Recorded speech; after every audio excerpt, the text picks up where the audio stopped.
కొమరంభీం ఆసిఫాబాద్ జిల్లా కేంద్రంలోని జనకాపూర్ వద్ద క్యాంప్ కార్యాలయంలో డీసీసీ అధ్యక్షురాలు ఆత్రం సుగుణ ఆధ్వర్యంలో పార్టీ కార్యకర్తల సమావేశం చేపట్టారు. జాతీయ గ్రామీణ ఉపాధి హామీ పథకం యథావిధిగా కొనసాగించాలంటూ కేంద్ర ప్రభుత్వాన్ని కోరారు. దేశానికి స్వాతంత్ర్యం తెచ్చిన మహాత్ముని పేరు తొలగించి ఆర్వీబీజీ రామ్జీ పెట్టి గాంధీ గారిని అవమానించడమే కాకుండా పేదలకు చేతి నిండా పని లేకుండా ప్రభుత్వ ప్రయత్నాలు చేస్తుందని మండిపడ్డారు. అదానీ, అంబానీ లాంటి వాళ్ల కోసమే మోడీ ప్రభుత్వం పనిచేస్తుందని, పేదవాడి కోసం మాత్రం పని చేయటం లేదని విమర్శించారు. ఉపాధి హామీ పథకాన్ని పూర్తిగా రద్దు చేసేందుకు కుట్రలు చేస్తున్నారని ఆరోపించారు.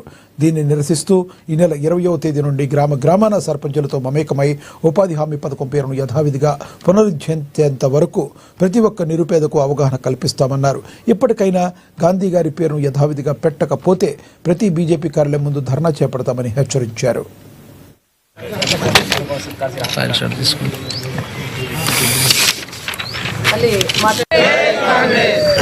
ఉపాధి హామీ చట్టంపై గాంధీ గారి పేరు తొలగించడమా?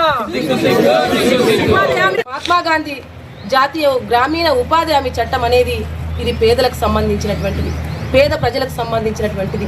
ఇది కూడుబెట్టింది పేదలకి, చేతి నిండా పని, కడుపు నిండా తిండి ఇచ్చినటువంటి ఈ ఉపాధి హామీ పథకం.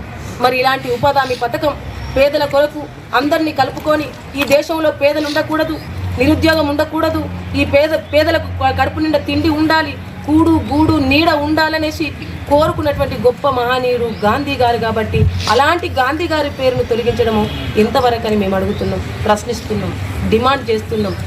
ఆ పేరును వీబీజీ రామ్జీ అనేటువంటి ఆ పేరును తొలగించే వరకు తప్పకుండా మేము కొట్లాడుతూనే ఉంటాం, అడుగుతూనే ఉంటాం, డిమాండ్ చేస్తూనే ఉంటాం.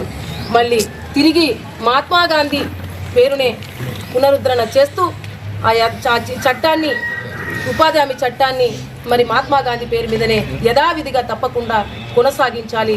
కొనసాగించకపోతే తప్పకుండా మేము మీ ఆఫీసుల ముందు ధర్నాలు చేపడతామనేసి ఈ సందర్భంగా తెలియజేస్తూ, రాబోయే 20 తారీఖు నుంచి మేము విలేజ్ లెవెల్లో, గ్రామ పంచాయతీలలో గ్రామ సర్పంచులతో పాటు తీర్మానాలు చేస్తూ మరి గల్లీ గడప మరి ఉపాధి హామీ చట్టము చాలా అవసరమైనది పేద ప్రజల చట్టం. కాబట్టి 100 రోజుల పని ఉండే గతంలో అయితే మరి కేంద్ర ప్రభుత్వము ఎక్కువ మొత్తంలో భరించి రాష్ట్ర ప్రభుత్వానికి తక్కువ ఉంటుండే, ఇప్పుడు 10% ఉంటుండే, ఇప్పుడు 40% చేయడం అనేది జరుగుతుంది.